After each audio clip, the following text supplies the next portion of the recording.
Gavin, AT&T will have Gilbreth in about 10 minutes or so.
Everyone will have Lucas Gilbreth for you here in about 2 minutes.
All right, everyone, we're joined by reliever Lucas Gilbreth, made his major league debut last night.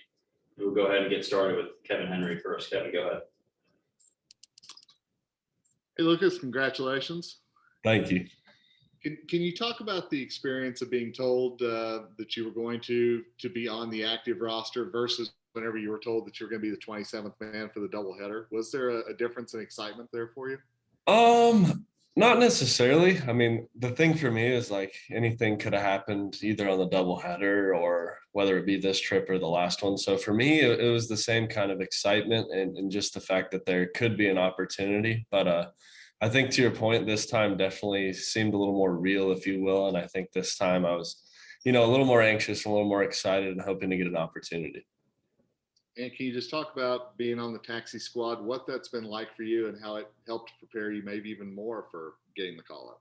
Yeah, definitely. I think the taxi squad, just being able to be around the stadiums and more importantly, being around the guys and seeing kind of the day-to-day routines and how guys handle, the busy schedule and the travel and all that stuff. I think it's important to see how, especially some of these guys that have been around a long time, like Chuck and Story and even just watching Freeland and some of these guys, it's like they have good routines and they've learned how to handle this stuff on the road very well. And it's good stuff to learn as somebody that wants to come up and have kind of the same path. I'll let others ask some questions. Thanks so much. Patrick Saunders. Hey, Lucas, congratulations. Thank you. Justin Lawrence told us some cool stuff the other day about his debut. And he mentioned the feeling he got when he came out of the bullpen at Chase Field. And he said he's going to remember that forever. Can you share with us maybe some moments that you'll hold on to from your debut?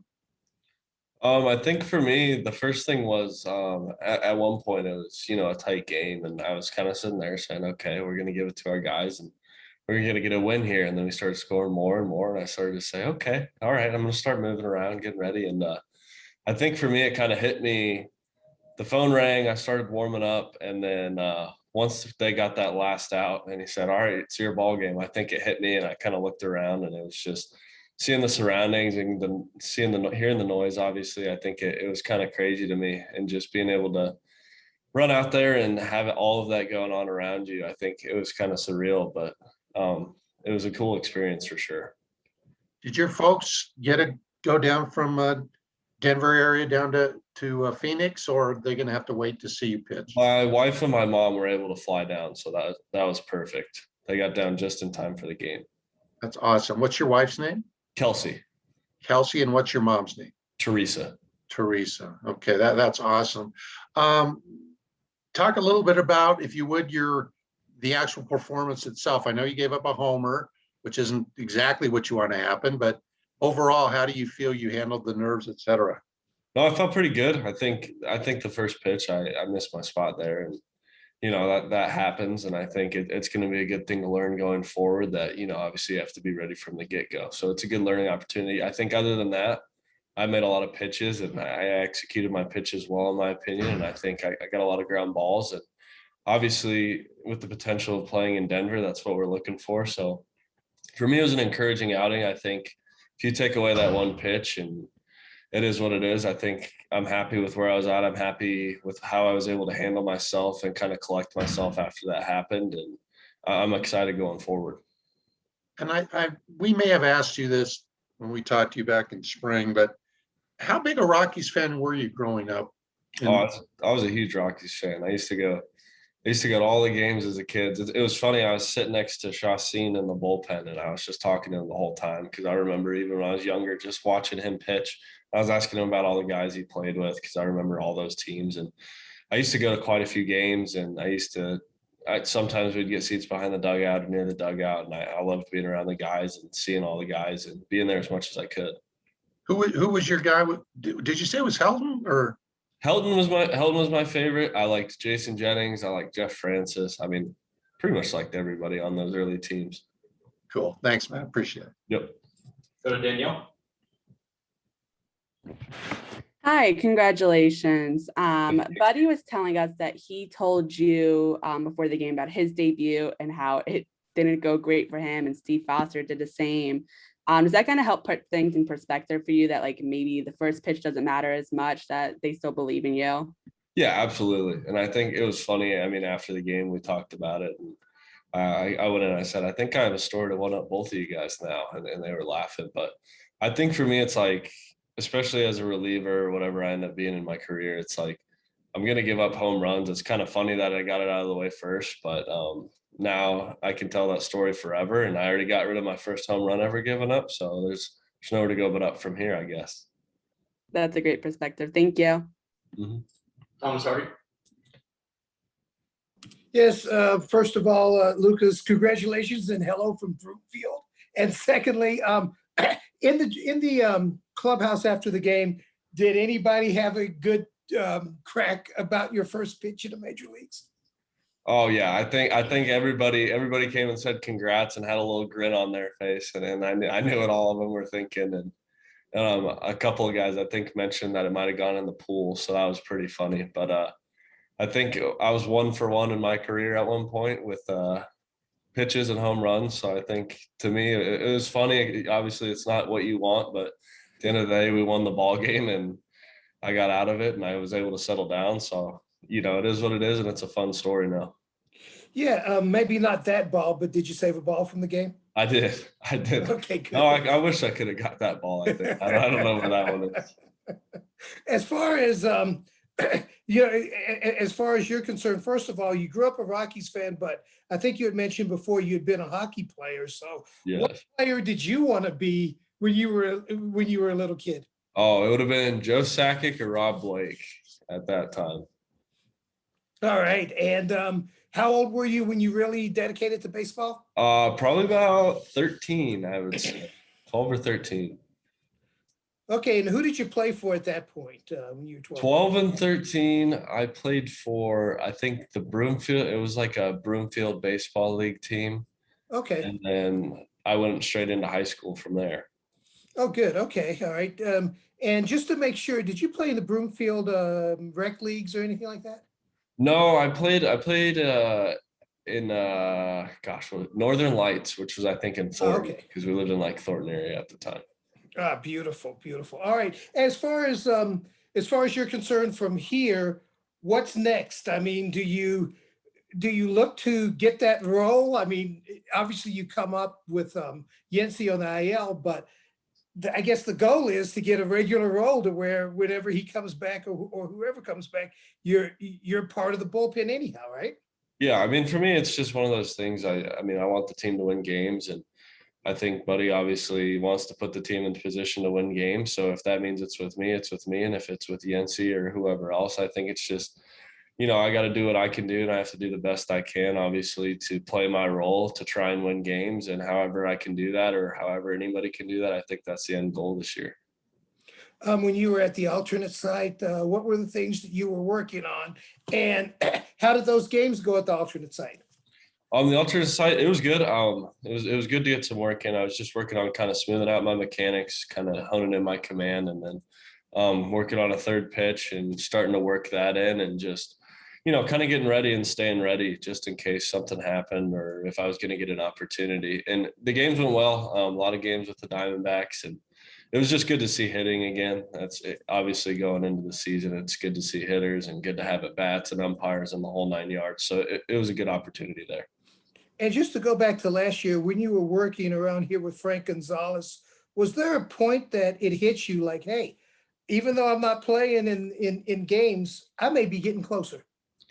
Yeah, I think especially towards the end, once I got invited to the instructional league and I started throwing to hitters, I think I started to, sometimes the big leagues feel so far away. And I think it was reassuring to kind of see some hitters. And even in that instructional league, there were some guys there that had AAA time, big league time, Rule 5 kind of guys, because there was no fall league. So it was good once I started throwing to some of those guys and kind of seeing what I was working with, and just having the opportunity to kind of test my stuff. And I think I started to figure out I was close, and I just needed to keep working, and I still do, but there's just a little bit every day that you can keep doing.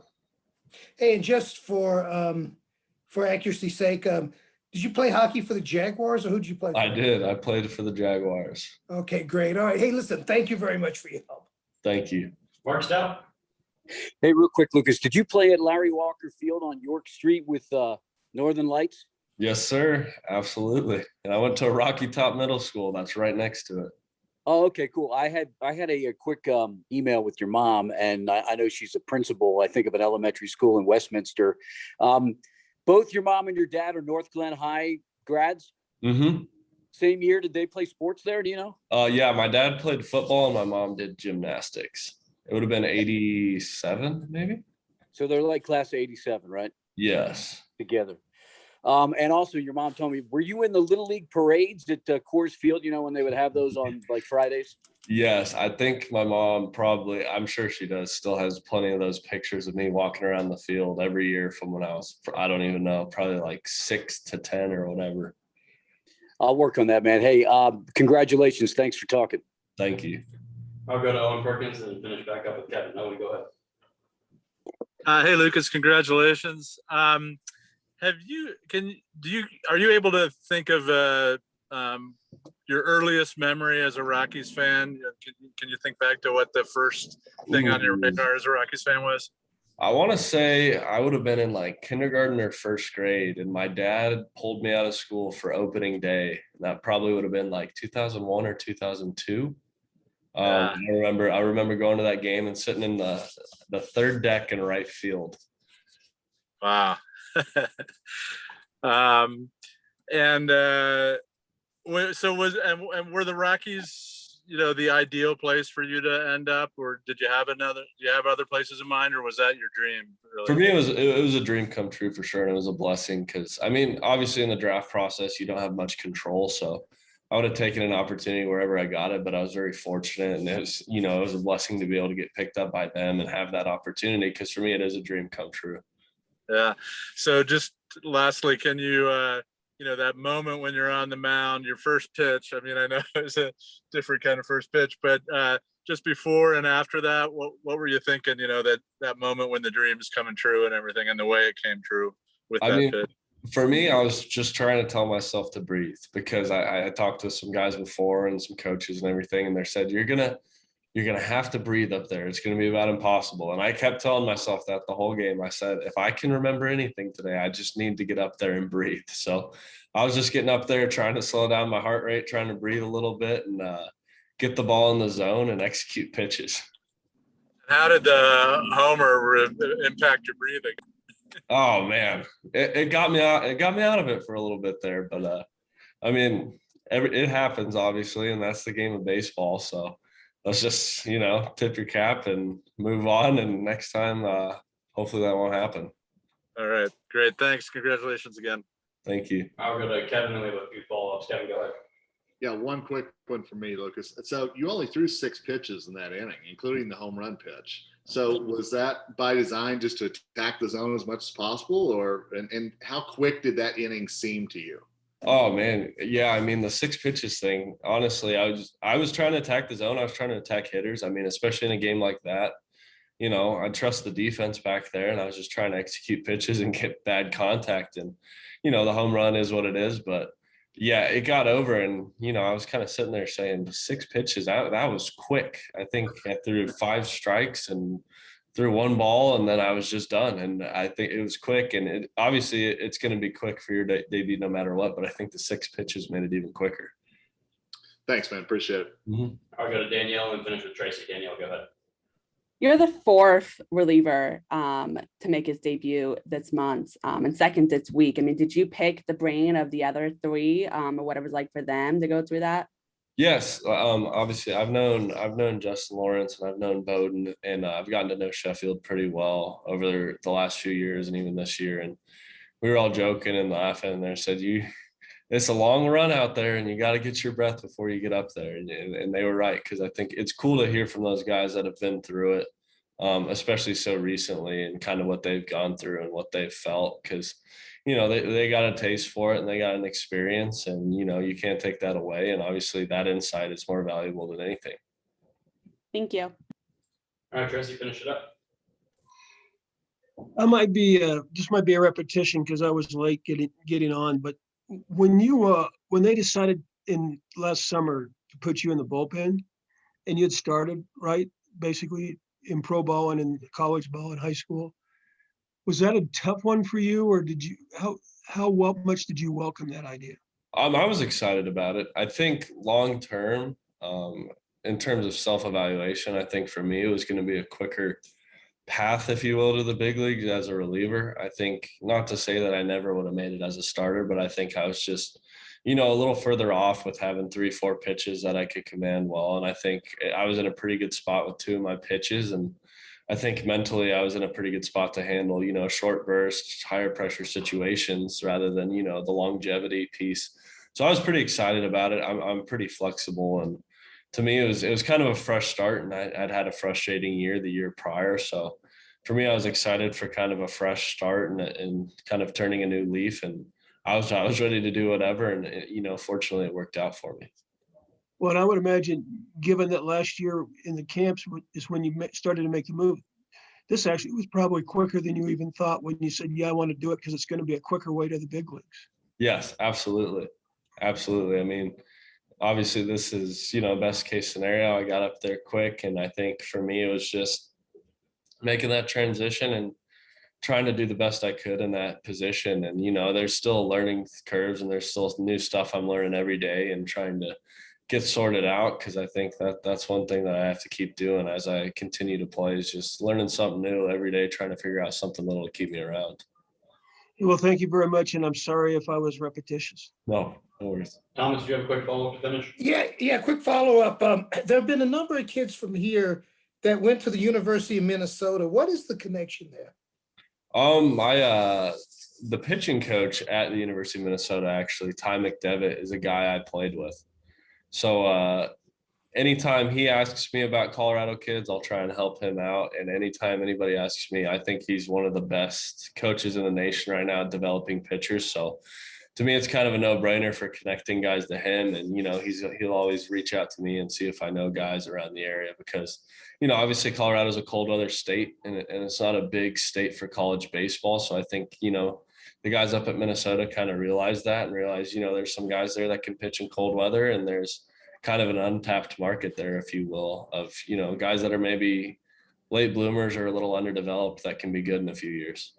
Yeah, so it's become a little bit of a pipeline. Am I correct with that? Yeah, absolutely. Absolutely. Who from here is there now? I think there were a couple kids drafted too, right? So there was Drake Davis, I know for sure. I would have to look for it, to be honest, because I'm getting older now and all these kids are so young. But I would say he reaches out to me every year about at least 3 or 4 guys to at least see if I know them or know anything about them. And I want to say there's 3 or 4 there right now as we speak. All right. Hey, thank you very much for that. Thank you. Anything else for Lucas? All right, I think that's it. Thank you, Lucas. Thank you. Everyone hang on tight. We'll get your email topic here next.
Hello?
Mira la cámara. All right, everyone, we'll go ahead and get started here with Ronald Tapia. Anybody like to ask the first question? Ramel had 4 hits last night. Thomas Harding, go ahead. Yes, Ramel, you went through kind of a period of not getting hits, but it was a very small period. Did you make an adjustment or did you simply stay patient thinking the hits would come? Sí, empezaste unos cuantos días sin dar hits. Y ahora dijo que si hiciste unos ajustes o que hiciste que cambiaste en tu bateo. O sea, yo seguí con mi misma rutina. Yo sabía que tenía 2 días que no daba ahí. No era porque tú estabas haciendo algo muy malo ni nada por el estilo, sino que hay días malos y uno entiende que los pitchers también tienen que comer. I know I spent a couple days without getting hits. I just stuck with my routine, and that's it's baseball for you. Nothing really changed. I understand that the pitchers are good pitchers and they got to eat too. So I respect that, but I stuck with my approach. Hey, Mooney, I hate to do this, but could you repeat that? I lost you there for a second. He said I spent a couple of days without getting hits, but he stuck with my routine. He understands that pitchers have to eat too. They're good pitchers, and that's baseball for you. So. Okay, as far as you're concerned, though, since the kind of early part of the season, it feels like you've been on a pretty consistent run here. What have you done to maintain? Ha estado consistente en estos varios días. Has hecho diferente. No, solo lo mismo, sí, yo sigo trabajando fuerte y buscando mi mejor picheo y tratar de hacer un contacto cuando hago mi swing, tratar de dar la bola bien y gracias a Dios se me ayudó bastante. Just stay consistent and just stick with the game plan. Keep continuing to work hard. Nothing's really changed, other than just going out there and sticking to that. So, as far as you're concerned, how good is this team? Can this team kind of turn things around? What have you seen throughout the lineup that leads you to think that, hey, even though we've struggled early, we're going to be okay? Si quieres visto con el lineup nosotros hemos empezado no tan bueno, pero que miras diferente y que hemos cambiado como equipo para seguir ganando. Dice en el lineup que has mirado diferente, que no hemos empezado bien, que no hemos jugado, bateado bien, pero que has visto en el lineup para que ha cambiado. O sea, no he visto nada diferente, solo cuestión de tiempo. Como yo dije, esto bebe igual. O sea, no comenzamos ganando, no estamos muy bien, pero queda mucha pelota todavía. Después en el camino vamos a ir mejorando. I haven't seen too much of a difference. It's like I said before, it's time. We need more time, and it's a long season. So that's all we need: more experience and more time out there to continue to perform well. Charlie had struggled for a bit there. What did you see when he was struggling, and did you guys talk about it and maybe come up with way? Did you work together to try to find a way to get him back going? Dice que Blackman no ha bateado bien, pero si has hablado con él, han hablado juntos de hacer algo diferente con su bateo.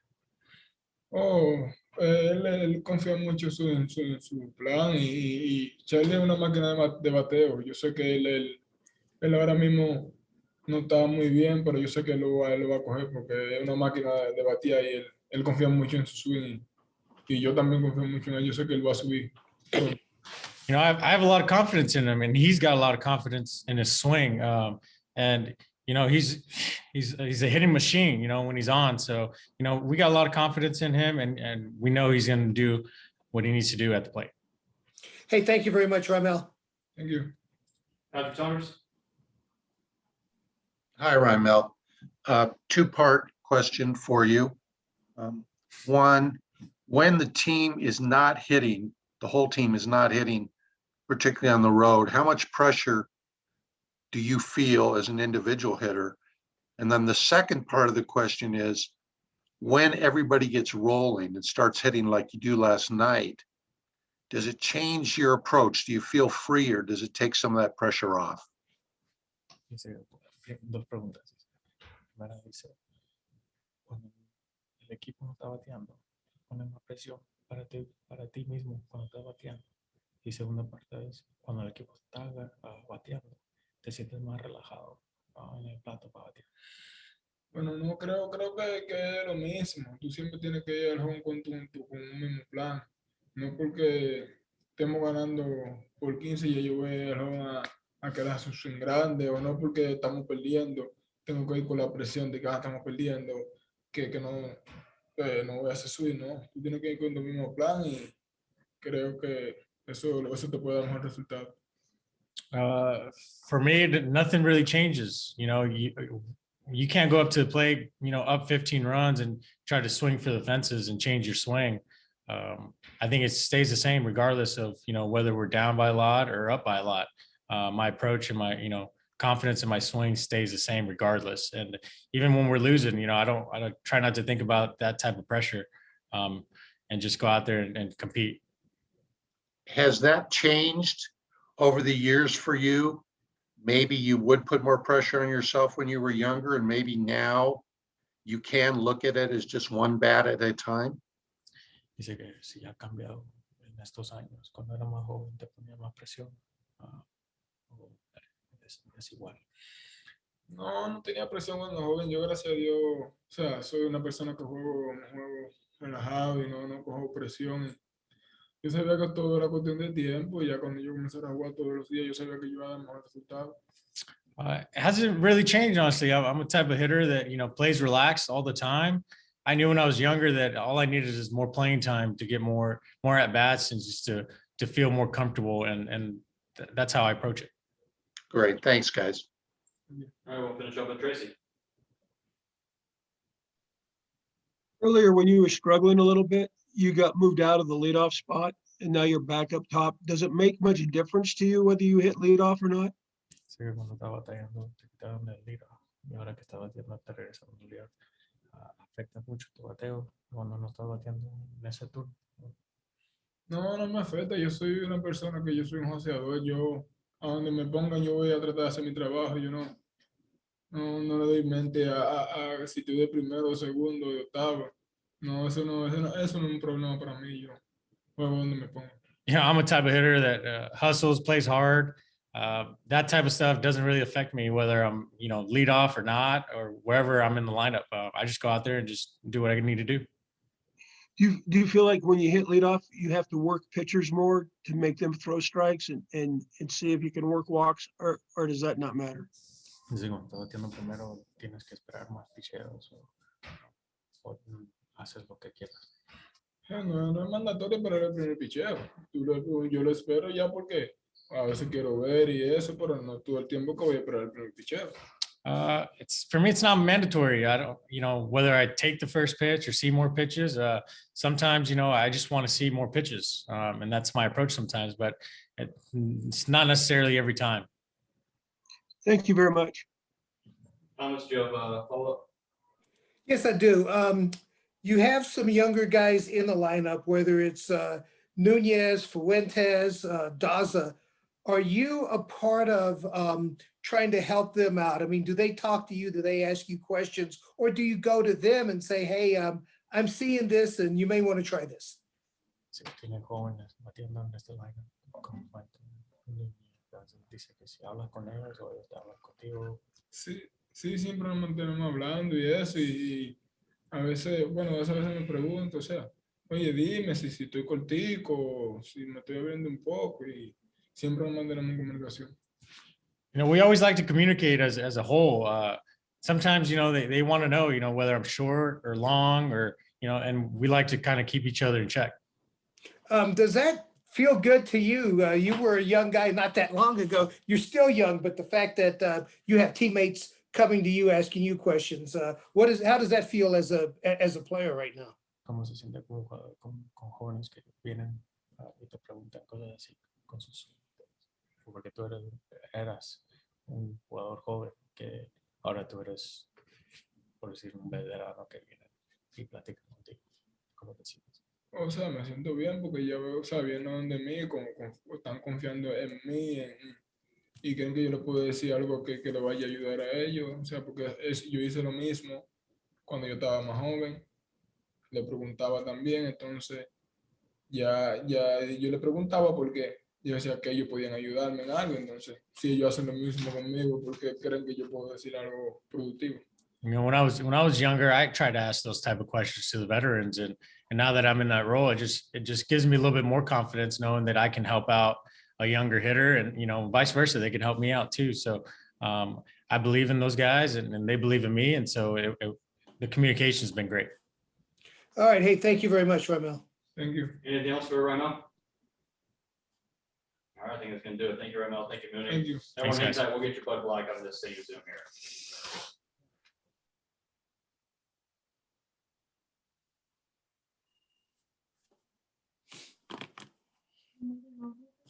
Mm-mm.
right, everyone, we'll go ahead and get going here with Manager Bud Black. Thomas, you want to start us off? Thomas, welcome back. Do you hear me? Thomas, are you there? Yeah. All right, we'll go to Patrick Saunders. Patrick, go ahead. Hi, buddy. How are you? I'm well. Good morning. Good morning. Your lineup's a little bit different today. I'm imagining it's just to give some guys a rest and some guys some playing time. I just want to check and make sure that's the case. That's the case. I think you said it best. If you turn those things around, I think to give guys playing time is probably the overrides the other part, Patrick. As you know, we got to use our whole roster. We got to keep guys current as possible. So I thought this was a good day to get Adams in there, to get Trejo in there, to give those guys some at-bats. Okay. Can you give us any sort of update on Antonio? Pretty much what you said yesterday? Getting better each and every day. We're encouraged by, his, progress over the last 48 hours. Like we mentioned before, we think this is a mild growing strain. We'll know more when he picks up his activity here in a couple days. When he, gets out, he'll be out on the field this morning to play catch and move around. But when the intensity picks up, we'll know more about whether this is just one start that he'll miss. But we're optimistic. Okay. We just got finished talking to Rymel. He always strikes me as such a confident guy, especially about his hitting. I asked him the question that as he's matured and gotten more playing time, et cetera, does he feel any more or less pressure based on how his teammates are performing around him? The idea of, well, hitting can be contagious, et cetera. He kind of dismissed that. He said, no, I just go up there and take every bat like I take every at bat. I'm very confident. But from your perspective, have you seen him grow as a hitter in all sorts of scenarios? I think so. I think the hit tool has always been in there, even in the minor leagues. I think there was a period of time when he first got here that there was an adjustment to major league pitching, just the quality of the stuff. And I think he's to the point now where he's understanding the big league pitcher, velocity, moving on the breaking pitches, changing of speeds, soft stuff behind in the count, all those things that major league pitchers do. I think now he is understanding how to hit against major league pitching. And I think we saw that last season when his average was up, hit 322, got a lot of base hits once we got him in the lineup. And I think that's carrying over this year. I think still the challenge for him is to stay within his approach each and every at bat, use the whole field, hit the ball where it's pitched. And if he does that, I think he'll continue to get hits. Every now and then you'll see the swing get a little hard and a little big and a little long. That's where you see, maybe the foul ball, just underneath.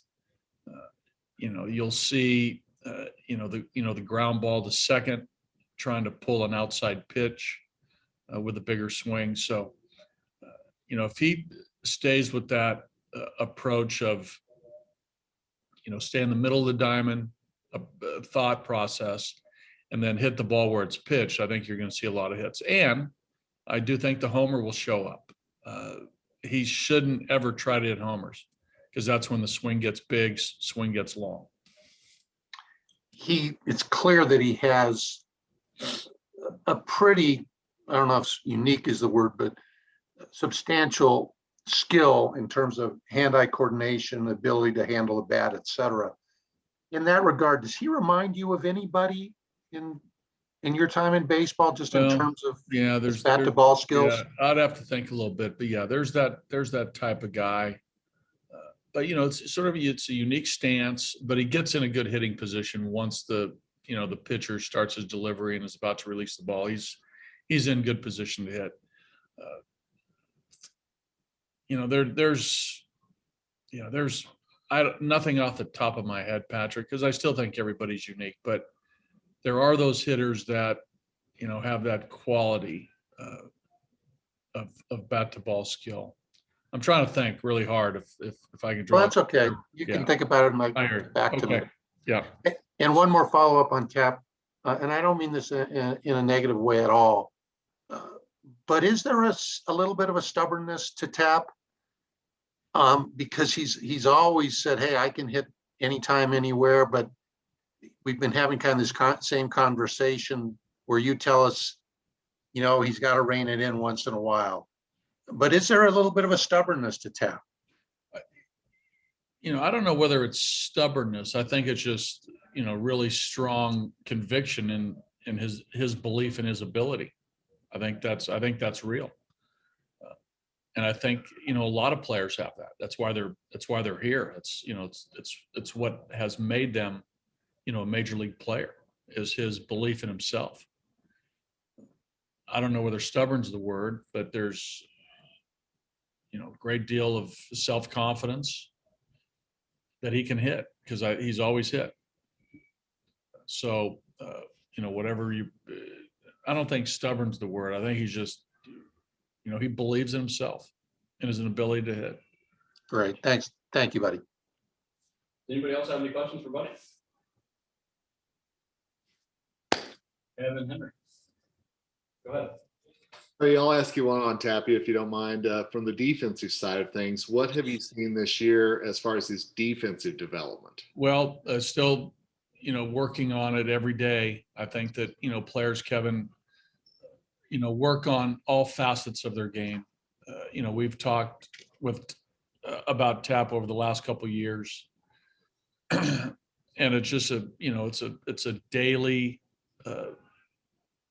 daily work that he puts in with our coaches on every aspect of outfield play, from, ground ball technique on a base hit to, routes, reads, initial step footwork on a ball, left or right or over his head or in. And I think from the time he got here to the big leagues, there's been incremental improvement. Has it been a quantum leap of progress? Probably not, but he's better now than he was a couple years ago. And again, I still think there's a long-ranging play in there because of his speed. I do think there's a tremendous diving catch in there somewhere. I think the fundamental, play of hitting the cutoff man has improved. Throwing to the correct base has improved. Technique on charging a ground ball base hit has improved. So there's been improvement, but still, there's room to grow on defense with Tap, and with all players, really. Even the best get better. In the confidence that you see from him at the plate, do you see that same confidence from him as a fielder? Probably not. Okay, just curious. All right. Thanks, buddy. I appreciate it. Patrick, do you have a follow-up? I do. But in regard to Lucas Gilbreth making his debut last night, we talked about him in spring training some other times. What do you, not just last night, but overall, what's his skill set? What do you see from him that makes him call up worthy at this time? Well, I think there's an upside potential to Lucas that we've seen grow in the last year and a half. Now, I saw him, last year in the instructional league, and I saw a good live arm. Mid-90s fastball, ability to spin the ball, repeatable delivery. Some good things that, to my eye, look major league quality. And our player development people, said the same thing. Minor league starter, overall stuff, maybe velocity wise, down a mile or two because he was a starter. Trying to pitch a little bit, change speeds, move the fastball, get it to sink, throw the breaking ball, work on a changeup, all the things that, starting pitchers do. And I think when he was moved to the bullpen, we saw the uptick in velocity. And for whatever reason, I think there's some strength gained over the last year and a half that put a little power into his fastball. And I think that, that jump of stuff, I think energized him to the point where, I think he really felt confident in his ability to turn the ball loose and be aggressive and, for lack of a better word, out muscle some, some hitters. I mean, with good stuff, power on power. So I think the upside of his stuff is something that we're excited about, like I said earlier. Two more on him real quick. Can you take me through his repertoire and maybe rate it just a little bit where he's at this point? Well, in go ahead. Yeah, fastball, breaking ball. He has a split-fingered pitch that he uses as a changeup that our pitching coaches really like. It's still in the developmental stages, right? Because the split is a pitch that, in most cases, is devastating if you get it, in the hitting area or below. But sometimes it's a tough pitch to control. But the fastball slider combination right now is his best stuff. And the fastball's, anywhere 93 to 96. And in a mid 80 slider, 84, 85, 86 with good spin to it. I mean, that's sort of the foundation of his stuff. And my follow-up was, when we chatted with him this morning, I was struck by his attitudes. He talked about, the first pitch of his big league career, whatever, was a home run. And his attitude, well, I'm 1 for 1 now. I got that out of the way. That kind of attitude, buddy, not saying he's not ultra competitive, doesn't care, but maybe the ability to let that wash off. Is that a good thing from a young pitcher? Yeah, I think, what I've learned from Lucas, getting to know him a little bit in spring training, is just the overall broadness of his perspective of where he is in his career. He's a bright kid. The college degree, in his major. He just seems to have a poise and a calmness about him. But yeah, if there's a competitor in there, Patrick, there's a guy that's, he's getting after it. But I think, his head, meaning his aptitude and his understanding of where he is a real positive and advantage for him. So we'll continue to, get to know this fella, and hopefully that perspective will help him. But he knows that the pitch was right down the middle. It was a game that was heavily in our favor, and the guy jumped to first pitch 94-mile-an-hour fastball, which happens. It just happened to be on his first pitch of his career, which is doesn't happen often, but it did. So. But he did, quickly turn the page. He was fine this morning. So he's ready to go today, and we'll see. His career is happening before our eyes, just like a lot of guys, the early parts of their career. All right. Thanks, buddy. Okay, guys. Anything else, buddy? Thank you. All right, thank you, buddy. Everyone, we will talk to you post game. Thank you.